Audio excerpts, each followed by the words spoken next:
오늘 우리에게 주시는 하나님의 말씀은 요한계시록 2장 8절부터 11절까지 말씀인데 우리 한 목소리로 같이 봉독하겠습니다.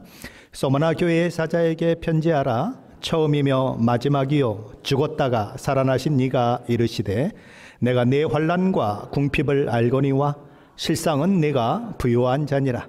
자칭 유대인이라 하는 자들의 비방도 알거니와 실상은 유대인이 아니요 사탄의 회당이라. 너는 장차 받을 고난을 두려워하지 말라. 볼지어다 마귀가 장차 너희 가운데에서 몇 사람을 옥에 던져 시험을 받게 하리니 너희가 10일 동안 환난을 받으리라. 내가 죽도록 충성하라. 그리하면 내가 생명의 관을 내게 주리라. 귀 있는 자는 성령이 교회들에게 하시는 말씀을 들을지어다. 이기는 자는 둘째 사망의 해를 받지 아니하리라. 아멘. 네, 우리는 지난주부터 소아시아 7교회에 대해서 살펴보고 있습니다. 지난주에 말씀 생각나십니까? 우리는 에베소 교회에 대해서 살펴보았고요. 오늘은 소머나 교회에 대해서 살펴보려고 합니다. 이 소아시아에 있는 이 7교회는 이 땅에 세워진 모든 교회를 상징한다라고 말씀을 드렸습니다. 그런데 7교회의 모습들을 보면 칭찬을 듣는 교회도 있고 또 칭찬과 그리고 책망을 함께 받는 교회들도 있고 또 어떤 교회는 책망만 듣는 교회도 있는 것입니다. 그렇죠? 이 땅에 많은 교회들이 세워져 있어요. 그러나 완전한 교회는 없다는 것입니다. 완벽한 교회는 없다라는 것입니다. 뭐든지 부족한 것이 있고 인간이 사는 그리고 인간이 변화되어 가는 과정 가운데서 세워진 교회이기 때문에 교회만 다니면 천사들만 만나고 교회만 다니면 좋은 사람만 만나고 교회만 다니면 늘 내 마음을 즐겁게 해줄 사람만 만날 것 같지만 아니라는 것입니다. 교회와도 상처받고 교회와도 못난 사람 만나고 교회와도 원수 같은 사람 만날 수 있다라는 거예요. 그렇죠?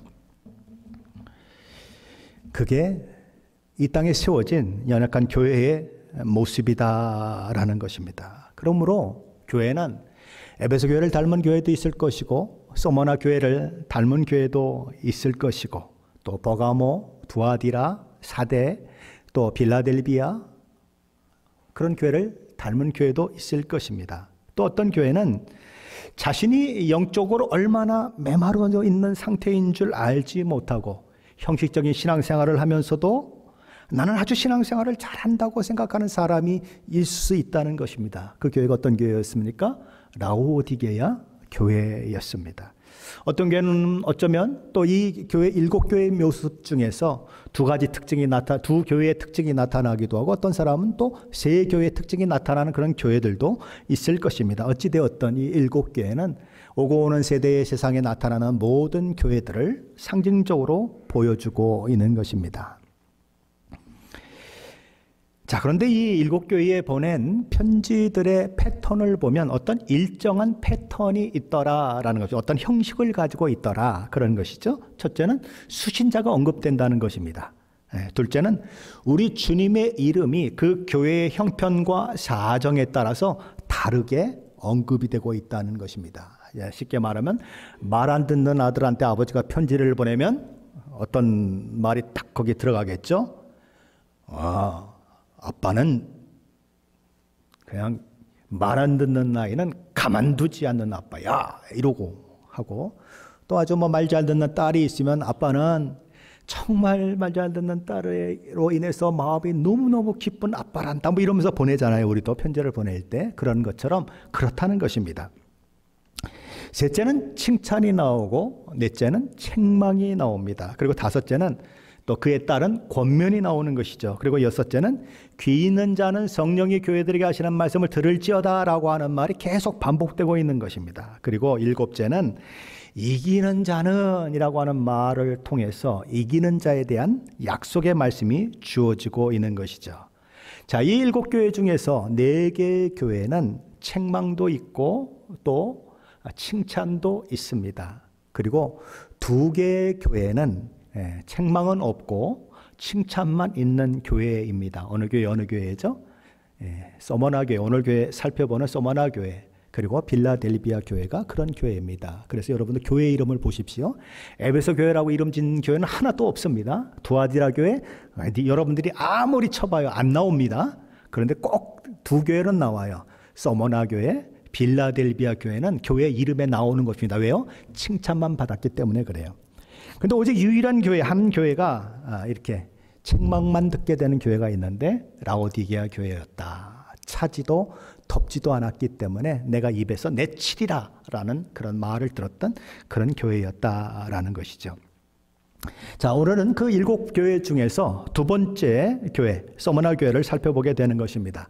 자, 이 7교회는 어떻게 됐다 그랬죠? 에베소가 이제 이 지중해 가까이에 있고, 거기서 북쪽으로 올라가면서 서머나 교회가 있고, 그죠? 그 다음에 또 버가모 교회가 있고, 다시 또 이렇게 오른쪽으로 돌아서 내륙 쪽으로 가면 이제 뭐 두아리라 이렇게 뭐 사대 뭐 이런 교회들이 계속 있다. 그렇게 말씀을 드렸습니다. 그래서 에서버까지 가고, 그 다음에 두사빌라 이렇게 7교회가 계속 이렇게 시계 방향으로 돌아가면서 있다 그렇게 말씀을 드렸습니다. 바로 이 에베소 교회로부터 대략 56km 정도 떨어진 북쪽에 위치한 교회가 서머나 교회였는데, 이 서머나 교회는 아주 가장 아름다운 도시로 이름을 날렸던 그런 교회일 뿐만 아니라 그 지역은 음악, 예술, 연극 이런 것들로 아주 유명했던 지역이었고, 또 그곳은 다른 지역보다 유대인들이 굉장히 많이 살고 있었던 그런 지역이기도 한 것입니다. 그리고 이곳에는 수많은 신전들이 세워졌습니다.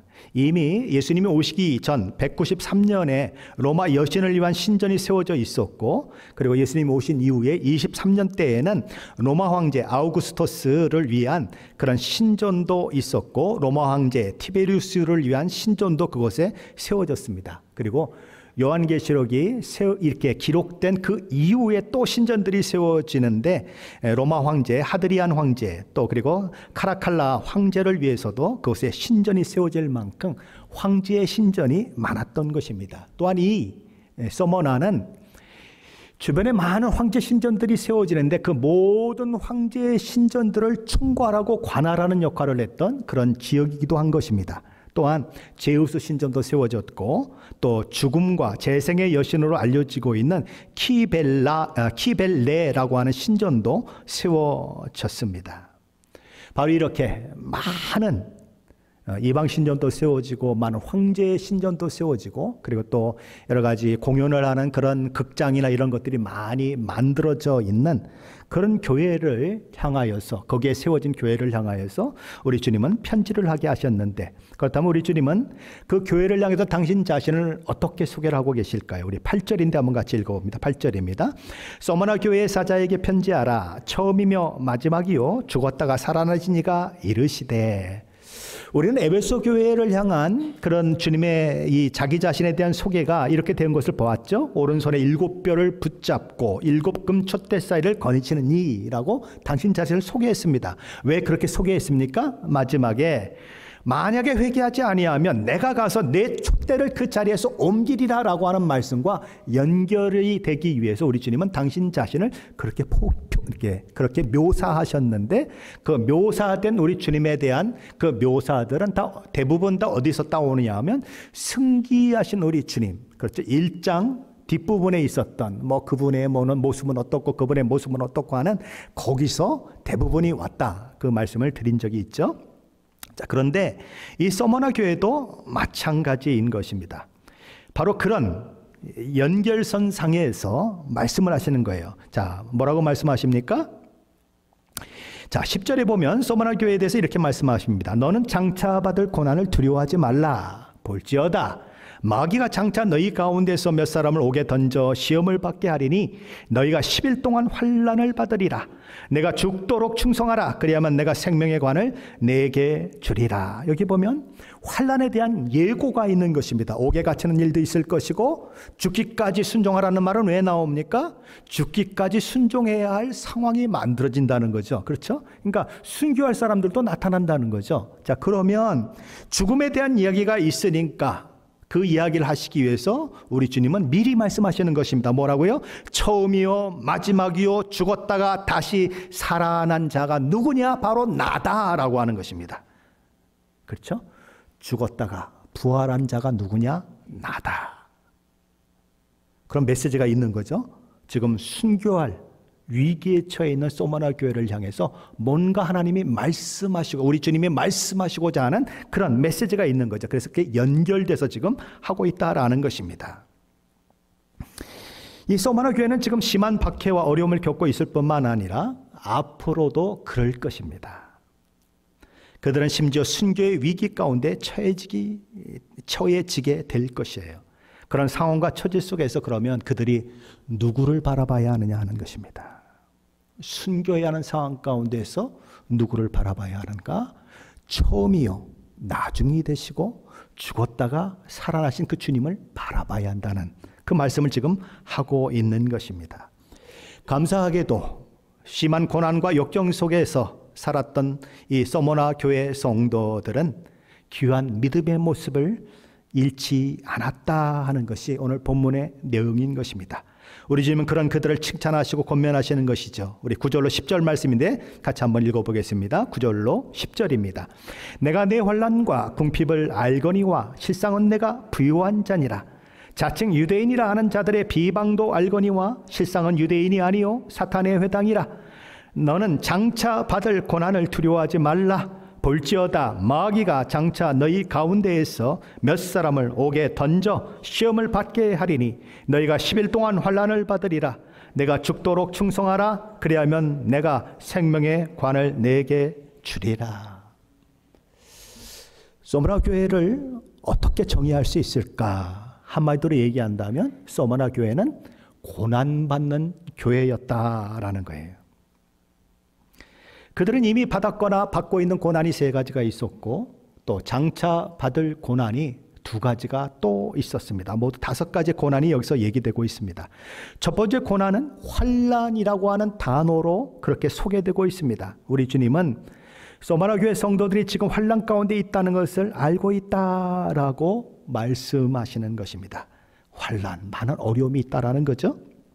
그런데 우리 주님은 에베소 교회를 말씀하실 때도 소모나 교회를 말씀하실 때도 버가마 교회 그리고 그 뒤에 있는 모든 교회를 말씀하실 때도 그들의 상황과 처지를 이야기하시고는 늘 내가 안다라고 하는 말씀을 하세요.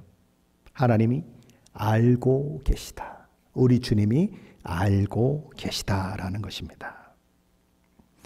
우리는 종종 고난과 역경을 만나면 하나님이 내 사정을 모르시는 것 같고 하나님이 알지 못해서 이런 상황들이 벌어지고 있는 것처럼 생각되는 경우가 있는 것입니다. 그러나 그런 경우는 없다라는 것이죠. 우리 주님의 모든 것을 다 알고 계신다. 낮에 해도 나를 해하지 못하고 밤의 달도 나를 해하지 못하고 그렇죠? 전염병도 나를 어떻게 하지 못한다. 그래서 성경은 그렇게 우리에게 말씀하고 있어요. 그런데 실제 해를 당하는 일이 일어납니까? 안 일어납니까? 일어난단 말이죠. 전염병에 감염이 돼가지고 어려움을 겪는 일이 일어납니까? 안 일어납니까? 일어난단 말이죠. 여기 있는 목사는 그럼 코비드가 있으면 코비드 안 걸리나요? 아니요. 첫 번째로 걸려가서 죽을 둥살둥 그럴 적이 있었어요. 그런 일이 있단 말이죠. 그러면 하나님은 모든 걸 보호하신다. 별 말씀이 다 성경에 다 있는데 왜 그런 일이 있느냐는 거예요. 우리 주님 다 아시고 그 아시는 그분이 이런 약속들을 하셨는데 그 약속과 별개된 일들이 내게 일어나면 나는 어떻게 생각해야 한다는 거예요? 그 일이 하나님이 허락하신 가운데 일어나는 일이고 그 일을 통해서 나에게 목적하신 것이 있다고 바라보아야 한다는 거예요. 왜요? 하나님의 약속의 말씀과 다른 일이 일어나고 있잖아요. 그리고 하나님은 다 아신다고 말씀하시잖아요. 그러면 여기에는 분명 하나님이 나를 향한 뜻을 가지고 있다고 하는 것을 생각해야 한다는 거예요. 거기서 고난을 이겨내는 것이 생기고 거기서 환난을 이겨내는 것이 만들어진다는 거예요. 그래서 주님은 안다라고 하는 말씀을 자꾸 하시는 거예요. 내가 안다. 너희의 고난도 알고 너희의 고생도 알고 너희의 핍박도 다 알고 있다. 그렇게 말씀하시는 거예요. 그러니 내가 모르는 것, 몰라서 일어나는 것처럼 너만 고생을 당하고 괜히 억울한 일 당하는 것처럼 생각하지 말아라. 거기에도 목적이 있다. 그 얘기를 하시는 거죠. 소마나 교회가 이미 받았거나 받고 있는 두 번째 고난은 궁핍이라는 단어로 이야기되는 고난이었어요. 여기서 말하는 궁핍은 그냥 뭐 상대적인 그 궁핍을 이야기하고 뭐 누구네 집엔 자가용이 있는데 나는 자전거 타고 다니고 그걸 얘기하는 게 아니에요. 이건 절대적인 빈곤을 얘기하는 것입니다. 우리 말에 손가락 빨고 있다 그러죠. 왜? 먹을 것이 없으니까 그냥 손가락 빨고 있는 그런 모습처럼 정말 절대적인 가난 가운데 처해진 것을 말하는 것입니다. 자, 소마나 지역은 어떤 것이었습니까? 소마나 지역은 에베소 지역 다음으로 수출을 많이 하는 그런 지역이었어요. 그러니까 수출을 많이 한다는 건 돈이 많이 들어온다는 얘기 아닙니까? 그렇죠? 거기다 황제 숭배를 활성화한 덕택에 거기다 황제 숭배를 하는 모든 것들을 총괄하고 있는 그 지역인 덕택에 많은 부를, 경제적인 부를 누리고 있었던 지역인 것입니다. 그래서 그곳에는 모든 물질이 넘쳐났단 말이죠. 뭐 경제가 어려워서 어려움을 겪거나 그런 일이 전혀 없는 지역이단 말이죠. 그런데 유독 기독교인들만, 그리스도인들만 그 속에서 절대적인 빈곤을 겪고 있었다는 게 이게 문제인 거예요. 왜 그랬습니까? 주변 문화에, 사회에, 정치적인 요구에 순순히 따르지 않고 믿음으로 살겠다고 고백하면서 세상을 저항하는 그런 일들이 있었기 때문에 그래요. 그래서 그들은 경제적인 희생양이 되고 있다라는 거죠. 그들은 타협하지 않는 신앙인으로 살았기 때문에 절대적인 빈곤층으로 전락해 버렸다라는 것입니다. 그래서 궁핍한 거예요. 그래서 가난한 거예요. 그런데 우리 주님은 그런 그들을 향해 이렇게 말씀하십니다. 실상은 내가 부요한 자니라. 실상은 내가 부요한 자니라. 가난하지만 궁핍하지만 아무것도 없지만 누구보다도 부한 자이고 누구보다도 풍성한 자가 너라고 하는 사실을 잊지 말아라. 그렇게 얘기하는 거예요.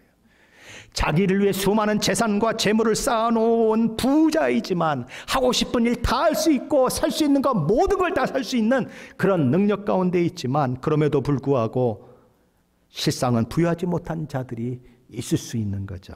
누가복음 12장에 나오는 부자가 그랬습니다. 그는 얼마나 부자인지 그 시대에는 농사로 얘기되니까 그렇죠. 쌀 뭐 몇 점 그렇죠. 뭐 백석석이다 뭐 만석 뭐 그러다 그러면 막 엄청나게 부자를 얘기하는 것처럼 너무 많은 그런 추수를 하게 되니까 창고가 모자라요. 그래서 창고를 새로 짓고 또 짓고 거기다 막 쌓아놓고 그랬으니 얼마나 그냥 마음이 기뻤겠어요. 그래서 그는 이렇게 말하는 것입니다. 내 영혼아 열에 쓸 물건을 많이 쌓아두었으니 평안해지고 먹고 마시고 즐거워하자. 아무 염려 없다. 뭐가 걱정이냐? 배 채워줄 거 산더미처럼 쌓여있고 얼마든지 돈도 있어서 하고 싶은 일 다 할 수 있고 뭐가 문제냐? 그런데 우리 하나님이 이렇게 말씀하셨어요. 어리석은 자여 오늘 밤에 내 영혼을 도로 찾으리니 그러면 내 준비한 것이 누구 것이 되겠느냐? 이 땅에서는 누리고 또 누렸는데 주님의 나라를 위해서는 하나도 준비되어 있지 않는 이 부자에게 우리 주님이 이렇게 말씀하십니다. 자기를 위하여 재물을 쌓아두고 하나님께 대하여 부유하지 못한 자다. 보기엔 너무나 부자예요. 아무 염려 없을 것 같아요. 그러나 하나님 앞에서는 너무나 가난한 자였다는 거예요. 하지만 소모나 교회는 반대였다는 거예요. 세상에서 볼 때에는 가난하기 짝이 없고 야 그럴 것 같으면 뭐 하려고 예수를 믿냐. 그렇게 예수 믿어서 가난해지고 어려워지고 힘들어지고 그게 예수 믿는 거냐. 그리고 비웃음을 당했지만 그와 같은 부자가 없었다. 예수님의 선언인 거예요. 세상에서는 신앙 때문에 절대적인 빈곤 가운데 처했지만 우리 주님은 말씀하시는 것입니다. 네가 진짜 부자다. 내가 인정하는 진짜 부자다. 그러시는 거예요. 사도 바울은 그리스도인이 가진 이 역설, 그리스도인이 가진 이 영적 부유함을 고린도후서 6장에서 이렇게 이야기합니다. 우리는 속이는 자 같으나 참되고 무명한 자 같으나 유명한 자요, 죽은 자 같으나 보라 우리가 살아있고 징계를 받는 자 같으나 죽임을 당하지 아니하고 근심하는 자 같으나 항상 기뻐하고 가난한 자 같으나 많은 사람을 부유하게 하고 아무것도 없는 자 같으나 모든 것을 가진 자로다. 그게 우리의 정체성이라는 거예요. 소머나 교회가 이미 받거나 받고 있는 세 번째 고난은 자칭 유대인이라 하는 자들의 비방이었습니다.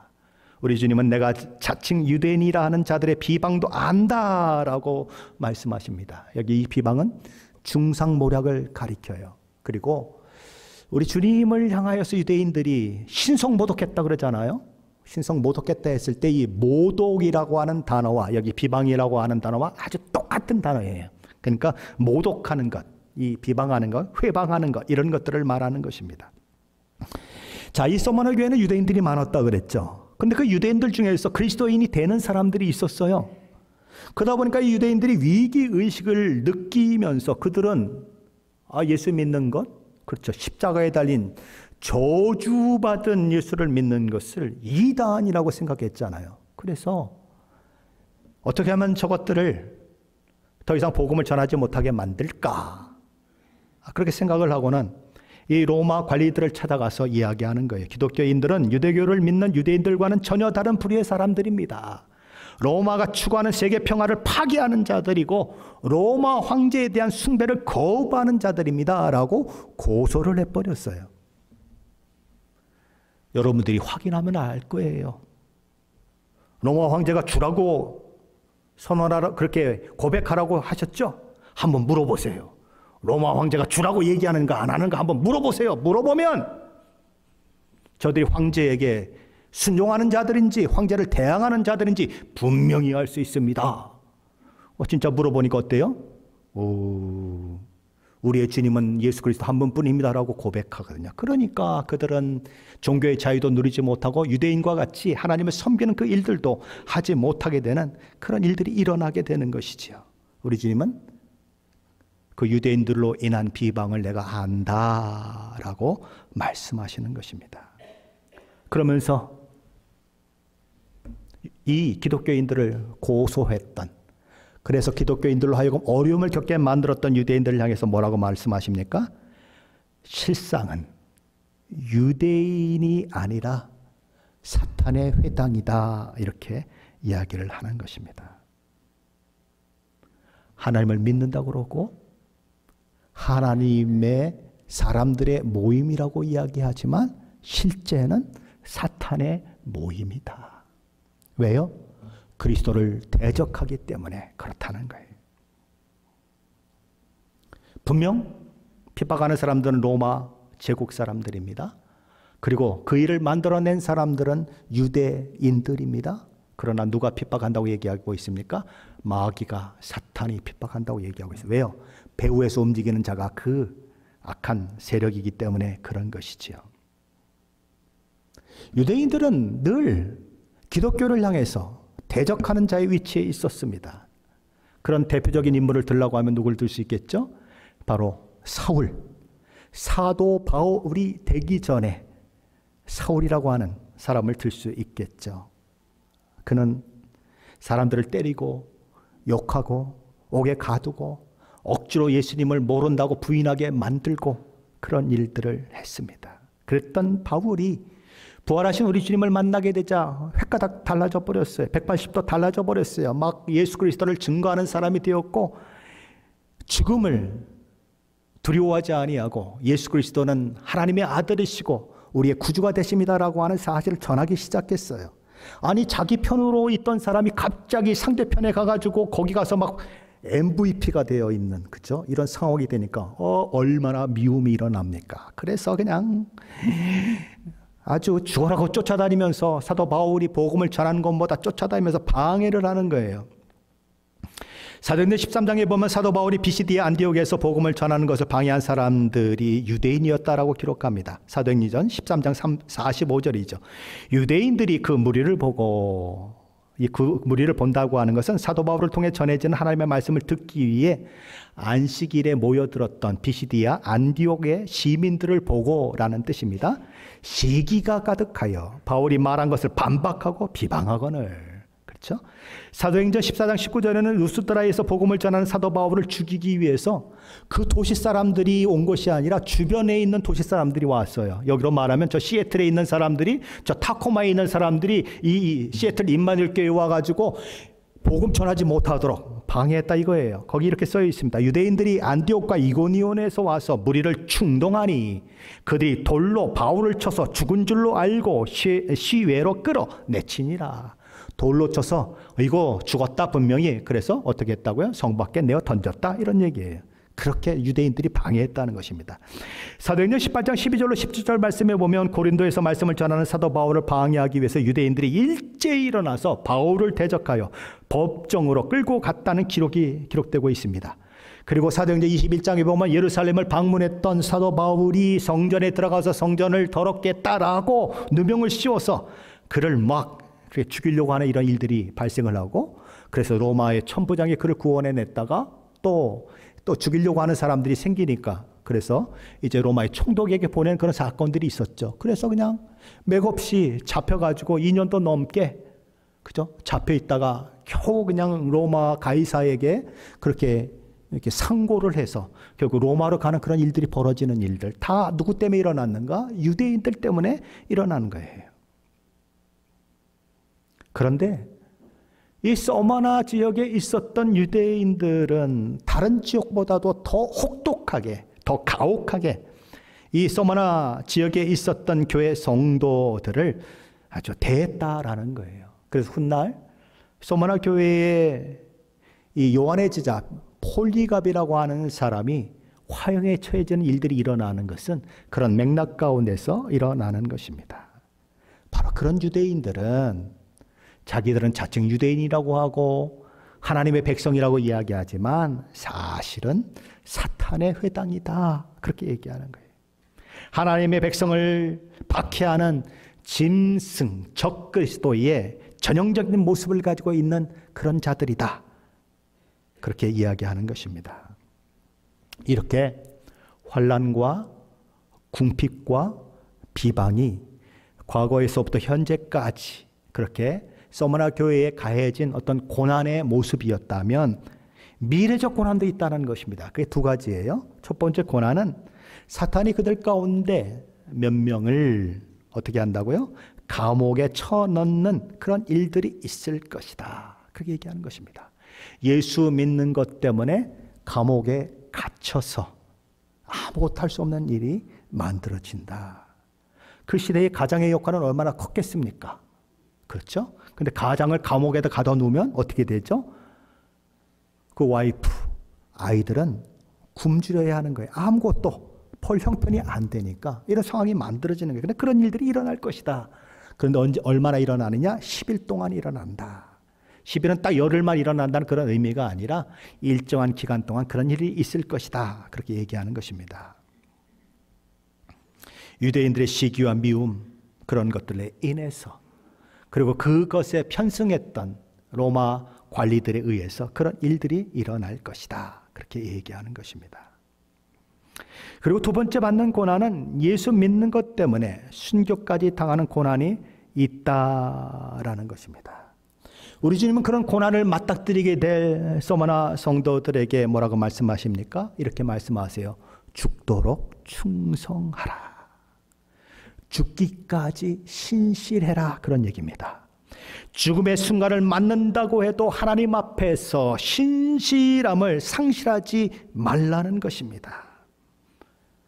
그렇게 하는 자에게 우리 지금 뭘 약속하십니까? 생명의 관, 생명의 면류관, 생명의 왕관을 약속하십니다. 그들에게 영생을 허락하시겠다라는 거죠. 그들은 죽어도 사는 자들입니다. 한 번 죽는 것은 여호와 하나님께서 정하신 것이지만 그들은 심판을 이기고 영생에 참여하는 영광을 누리게 될 것입니다. 그러니 죽음 앞에서도 신실함을 잃지 말아라. 내가 믿음의 사람임을 잃지 말아라. 정말 예수를 위해 죽을 만한 가치가 있는 것일까요? 우리는 예수를 위해 죽어도 될까요? 어떤 사람은 이데올로기를 위해서 죽습니다. 어떤 사람은 돈 때문에 죽습니다. 어떤 사람은 자기 분노를 견디지 못해서 죽는 사람도 있습니다. 어떤 사람은 너무 외로워서 죽습니다. 외톨이가 된 것 같아서, 혼자 남은 것 같아서 죽습니다. 그러면 예수를 위해 죽는 것이 돈을 위해 죽는 것보다, 명예를 위해 죽는 것보다, 아니면 이데올로기를 위해서 죽는 것보다, 외톨이라고 하는 외로움 때문에 죽는 것보다, 아니면 분노가 극에 달해서 죽는 것보다 더 귀한 것일까요? 더 가치가 있는 것일까요? 가치가 있다고 생각하는 사람은 죽을 수 있는 것입니다. 아니, 돈을 위해서도 죽는데, 성질 났다고 죽는데, 외톨이 되었다고 죽는데, 나를 위해서 아들을 내어주신 하나님을 위해서 왜 못 죽냐? 그렇죠? 가치.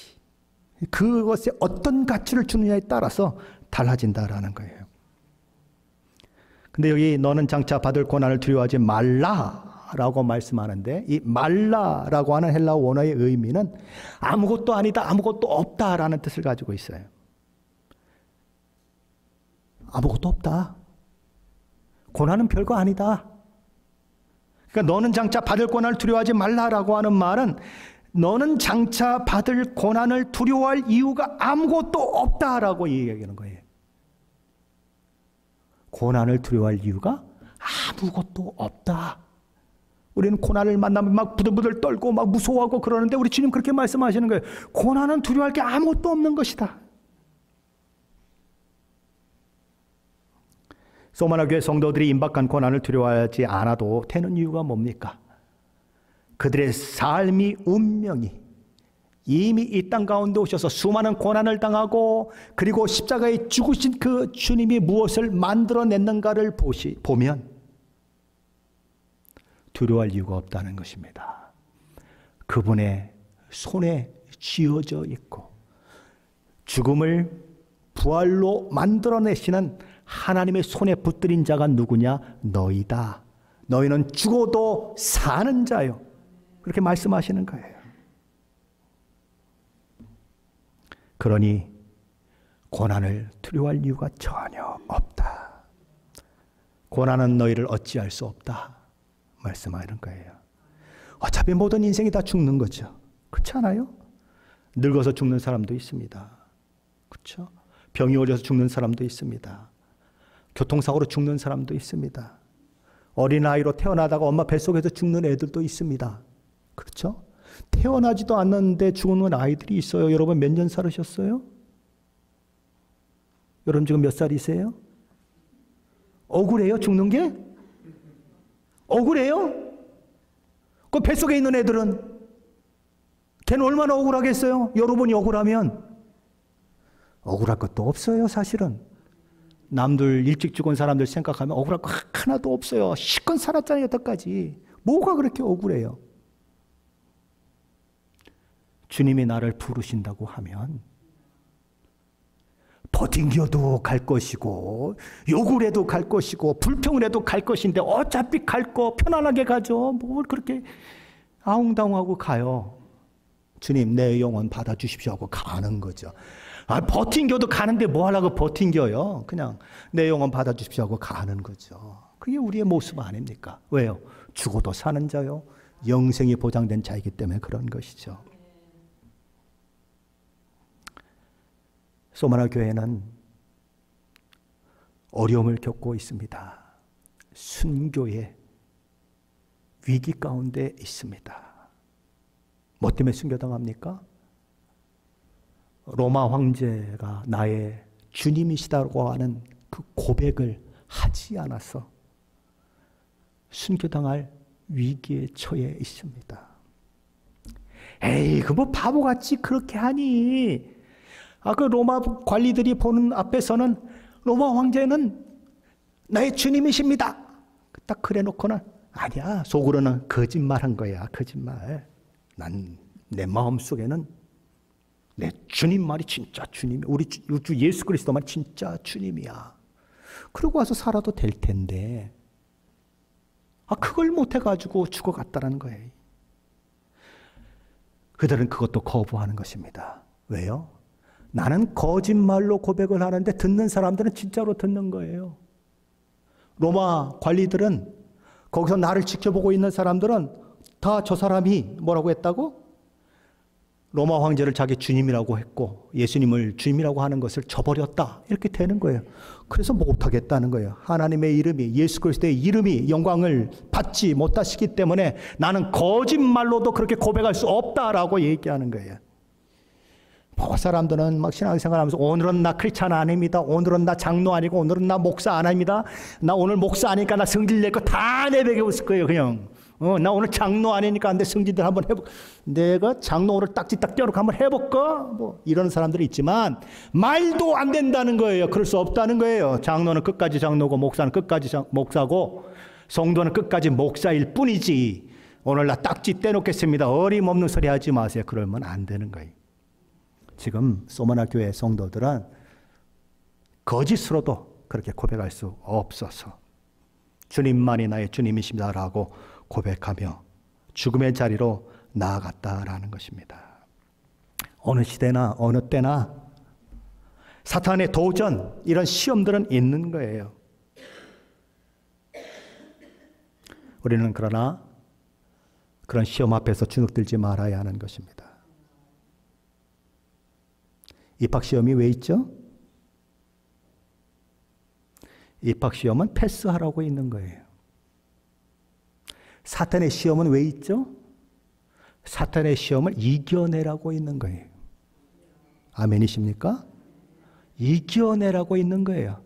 주님이 모든 걸 다 아시고 모든 능력 다 가지고 계신데도 우리에게 시험을 허락하셨다면 이겨내라고 있는 거라고요. 거기에 지라고 있는 게 아니라 그러면 이겨내면 되는 거예요. 그렇죠? 그래야 되는 거예요. 패스하라고, 이기라고 주는 거예요. 신자된 우리도 그러므로 수많은 위험과 역경, 여러 가지 일들을 만날 때 이겨내야 하는 거예요. 소마나 교회 감독 중에 폴리가 아까 얘기했죠. 사도 요한의 직접 제자입니다. 그는 86세에 잡혔어요. 그냥 노인이잖아요. 노인인데 이 관리들이 얘기하는 거죠. 이보시오. 내가 당신이 노인이기 때문에 긍휼을 베푸는데 그냥 한 번만 로마 황제가 나의 주인이라고 얘기하고 그렇게 내가 당신에게 은혜를 베풀게 하면 안 되겠어? 그건 뭐라고 얘기했는지 아세요? 아니 86년 동안 하나님은 나를 한 번도, 우리 주님은 나를 한 번도 버린 적이 없는데 내가 86세의 나이가 돼가지고 예수님을 버려야겠습니까? 이렇게 얘기를 했어요. 그래도 그게 아니지요. 그러면서 자꾸 하는데 뭐 하십니까? 빨리 불 질러서 나 죽이지 않고 나 금방 예수님 만날 텐데 그랬다고요. 그래서 그는 마지막에 이렇게 얘기했습니다. 주님, 이날 이 시간 제가 당신의 증인들 중 하나가 되어 그리스도의 잔에 참여할 가치가 있다고 여겨주시니 감사합니다. 그리스도의 잔이 뭐예요? 십자가, 죽음의 십자가. 내가 주님이 십자가를 지신 것처럼 이렇게 순교할 가치가 있는 자로 주님이 나를 여겨주셨으니 감사합니다. 그러고 빨리 불 붙이라고, 나 예수님 빨리 만나고 싶다고 그러고 죽었어요. 우리가 당하는 고난은 영광의 면류관을 만들어낼 뿐입니다. 그래서 고린도서 4장 17절에서 사도 바울은 이렇게 얘기했어요. 우리가 잠시 받는 가벼운 고난은 그 무엇과도 비교될 수 없는 크고 엄청난 영원한 영광을 우리에게 가져다 줄 것입니다. 저와 여러분이 죽으면 주소만 이전돼요. 어디로? 이 땅에서 하늘나라로. 순교는 영생으로 가는 관문일 뿐이에요. 그러게 우리 주님은 마태복음 10장 28절에 이렇게 말씀하십니다. 몸은 죽여도 영혼은 능히 죽이지 못하는 자들을 두려워하지 말고 오직 몸과 영혼을 능히 지옥에 멸하실 수 있는 일을 두려워하라. 몸은 죽이지만 영혼을 죽이지 못하는 세상의 권력들 무서워하지 말고 몸도 죽이고 영혼도 영원한 지옥에 던져 넣을 수 있는 그분을 두려워하라. 그렇게 말씀하시는 거예요. 그런 사람이 있었죠. 사드락과 메삭과 아벳느고 이야기 기억나십니까? 지금이라도 늦지 않았다. 지금이라도 내가 만든 금신상에게 절하면 내가 목숨만은 살려주겠다. 그러니 지금이라도 절해라 그러죠. 근데 그들이 뭐라고 말합니까? 왕이여 우리가 섬기는 하나님이 계시다면 우리를 맹렬히 타는 풀무불 가운데서 능히 건져내시겠고 왕의 손에서도 건져내시리이다. 이게 신앙입니다. 왜요? 하나님은 그런 하나님이시니까. 그런데 문제는 여기 있어요. 그렇게 아니하실지라도 왕이여 우리가 왕의 신들을 섬기지도 아니하고 왕이 세우신 금신상에 절하지도 아니할 줄을 아옵소서. 뭐라고요? 그리 아니하실지라도. 내가 믿는 하나님은 분명히 나를 구원하실 수 있는 분이고 왕의 손에서도 구원하실 수 있는 분이지만 하나님의 뜻과 계획 가운데 내가 여기서 순교하는 것이 하나님의 뜻이라면 기꺼이 죽겠다는 거예요. 그게 믿음의 사람들의 고백이었고 지금까지 살아있는 모든 사람들의 고백이었던 거예요. 우리 지금 그런 말씀을 하시면서 소마나 교회를 향해서 말씀하십니다. 귀 있는 자는 성령이 교회들에게 하시는 말씀을 들을지어다. 누가 들어야 합니까? 귀 있는 자가 들어야 한다는 것입니다. 요한계시록 2장과 3장에 나오는 모든 교회는 세상에 세워진 모든 교회를 상징한다고 했습니다. 비록 상황과 처지는 다르고 그들이 만나는 모든 것들은 여러 가지 사건들을 만날 수 있을지 모르지만 모든 지상에 있는 교회들이 공통적으로 반응해야 하는 것이 무엇인가? 귀로 듣는 것이다라는 거예요. 주님의 말씀을 듣는 것이다. 장로교회도 있고 감리교회도 있고 성결교회도 있고 순복음교회도 있고 모든 교회들이 있고 거기에 수많은 교회들이 또 있고 또 있고 또 있지만 교회들이 오직 하나 해야 하는 일이 무엇인가? 하나님의 말씀을 듣는 것이다라는 거예요. 이건 모든 신자들을 향한 권면입니다. 주님의 말씀에 귀를 기울이고 그 말씀에 순종하는 것은 모든 교회가 해야 하는 일이고 모든 성도가 해야 하는 일이다. 교회는 주님의 말씀을 그러므로 경청해야 한다. 경청한다는 게 무엇입니까? 나의 온 마음과 온 인격을 다하여서 그 말씀을 듣는 것이 경청이에요. 그저 그냥 TV 소리 듣듯이 라디오 소리 듣듯이 들으면 순종도 없고 교회의 능력도 없고 아무것도 나타나지 않아요. 그러나 경청하면 순종이 나타나고 거기에 놀라운 하나님의 역사가 있게 되는데 그러므로 교회는 들어야 한다라는 거예요.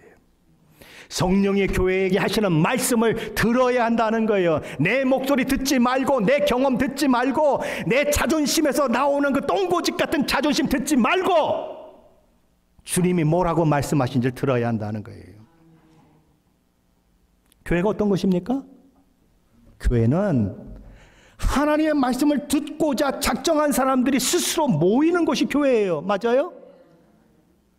여러분 중에서 억지로 여기 온 사람이 있어요? 제가 끌고 온 사람이 있어요? 없어요. 다 자기 스스로 왔어요. 뭐 때문에 왔어요? 하나님의 말씀을 듣고 순종하기 위해서 왔어요. 들어야 하는 공동체, 바로 교회예요.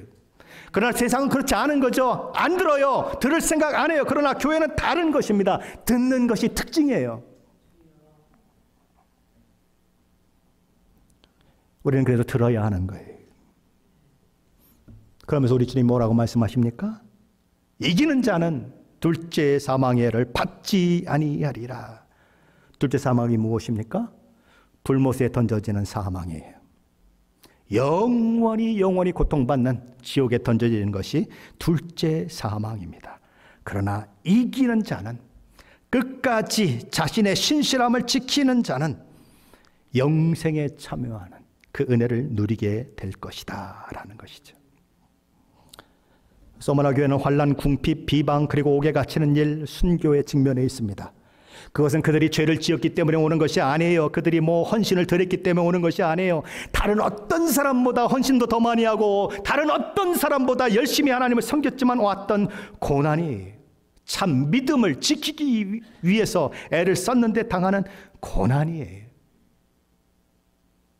그래서 사도 바울은 뭐라고 얘기합니까? 무릇 그리스도 예수 안에서 경건하게 살고자 하는 자는 뭐라고요? 박해를 받으리라. 경건하게 살면 박해를 받는데요. 여러분은 박해를 받고 있습니까? 세상 살면서 어려움을 겪고 있습니까? 신앙 때문에 부딪힘이 있습니까? 만약에 그게 없다면 그냥 세상이 너무 편하고 사람들이 나를 너무 편하게 생각하고, 야, 저 사람만 우리한테 오면 너무너무 좋아. 저 사람은 뭐 그냥 분위기 메이커고 뭐 이런 생각하게 한다면 어쩌면 저와 여러분은 가짜일지 몰라요. 저와 여러분이 있는 곳에 사람들은 불편해야 맞아요. 왜요? 어둠은 빛을 싫어하게 되어 있어요. 저와 여러분이 빛이라면 어두운 것들이 막 드러나거든요. 그리고 막 야, 이거 해도 괜찮은 거야 그런데 나는 못해. 뭐야, 뭐 지 혼자만 잘났다는 거야? 지 혼자만 뭐 그냥 뭐 고고하다는 거야? 이러고 욕 먹어야 맞는 거예요. 근데 욕을 안 먹어. 쟤나 나나 똑같아. 쌤. 잘못 사는 거예요. 죄송하지만 잘못 사는 거예요. 우리 주님도 말씀하시잖아요. 세상이 나를 미워한 것처럼 너희도 미워하리라. 왜? 너희가 세상으로부터 나를 통하여 택함을 받았기 때문이다. 그래서 나를 미워했기 때문에 너희도 세상으로부터 미움을 받게 될 것이다 라고 얘기해요. 너희가 세상에 속한 자가 아니라 하나님 나라에 속했기 때문에 핍박과 고난은 당연한 것이다 라고 얘기해요. 근데 문제가 뭐죠? 우리는 핍박과 고난을 만나면 문제야, 문제, 이거 어떻게 해? 이 문제를 어떻게 해? 이래요. 어떤 사람들 그걸 막 마치 그냥 굉장히 뭔가 잘못된 것을 만난 것처럼 생각해요. 비극이다 이러고 생각해요. 근데 믿음의 사람들은 그렇지 않았어요. 사도 바울이 이렇게 고백합니다. 그리스도의 남은 고난을 그의 몸된 교회를 위하여 내 육체에 채운다. 자신의 고난을 그렇게 해석했어요. 그리스도의 몸된 교회를 위해서 그리스도의 남은 고난을 내 몸에 내가 지금 채우고 있는 중이다. 주님이 그렇게 십자가를 지시기까지 하시면서 구원의 내기를 기뻐하신 교회를 위하여 내가 지금 똑같은 길을 가는 중이다. 예루살렘에서 유대인 공회에 의해서 채찍질 당하고 그러고서는 풀려난 사도들은 이런 고백을 합니다. 그리스도의 이름을 위하여 능욕받는 일에 합당한 자로 여기심을 기뻐하며 공회를 떠나니라. 매맞았는데, 고통당했는데, 주의 이름을 위하여 고통받는 일에 내가 합당히 여김을 받았구나 라고 기뻐하며 갔다라는 거예요. 우리하고 얼마나 달라요? 우리는 예수 믿었는데 왜 이렇게 내가 이래요? 아니, 예수 믿었는데 왜 이렇게 잘 안 돼요? 예수 믿었는데 왜 내가 이렇게 꼴찌가 됐어요? 우리는 맨날 불만이야. 그냥 예수님, 예수 믿었어 모든 게 잘 돼야 되는 거야. 돈도 잘 벌리고 애들도 잘 크고 건강하고 뭐 그냥 오래 살고 부자 되고 이래야 되는 거 아니에요? 그냥 조금만 문제가 되면 막 우리 주님 앞에 뭐 주먹만 대들지 않지 그냥 막 대들어 그냥 뿔로 받으려고 그래요. 그러나 우리 믿음의 선배들은 그러지 않았어요. 그것이 당연한 줄 알았어요. 그렇게 살았어요. 그리고 그것이 특권이고 영광인 줄 알았어요. 지금 소마나 교회도 그렇다는 것입니다. 그것이 특권이고 영광인 줄 알고 신실하게 믿음을 지켜냈기 때문에 하나님 앞에, 우리 주님 앞에 칭찬 듣는 교회로 이름을 올리고 있는 거예요. 믿음으로 산다고 하는 것은 고난을 각오하는 것이에요. 믿음으로 산다고 하는 것은 세상과 타협할 수 없기 때문에 어려움을 겪는 것 당연한 걸로 여기며 사는 거예요. 여러분이 믿음으로 살다가 고난을 당하십니까? 기뻐하세요. 내가 그리스도와 똑같이 고난을 당하고 있구나. 나 같은 것이 무엇인데 이 자리까지 주님이 인도하셨는가? 그러셔야 한다는 것입니다.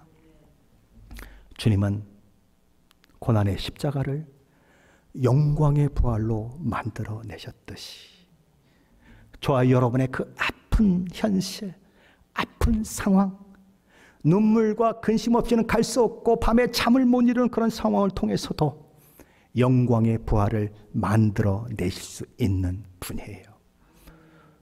죽은 자를 살리는 분이시고 온 천하를 말씀 하나로 만들어내신 분이세요. 그분이 저와 여러분에게 모든 것을 알고 계신 그분이 저와 여러분에게 어떤 일, 어떤 힘든 일을 허락했다면 그 속에서 믿음으로 반응하고 그 일을 넘어서야 하는 거예요. 그러면 거기에 믿음의 역사가 일어나고, 아, 예수 믿는다고 하는 것이 이런 것이구나. 주님을 위하여 고난을 당한다는 것이 이런 것이고, 그 고난을 통해서 하나님이 나를 이렇게 만들어내시는 거라는 것을 믿음으로 고백하게 되는 거예요. 소머나 교회의 이름은 그냥 쉽게 되어진 것이 아니에요. 순교의 자리까지 나아감으로써 만들어진 이름이 소머나 교회인 것을 기억하시며, 오늘 힘든 상황 속에서 주님을 바라보세요. 나는 처음과 나중이요, 죽었다가 살아난 자다. 너의 죽을 형편이 죽는 것이 아니고 내가 무엇을 만들어내는지를 봐라 말씀하시는 주님의 말씀을 따라 오늘을 살아내시는, 내일을 살아내시는 저와 여러분 되시기를 예수 그리스도의 이름으로 간절히 축원합니다.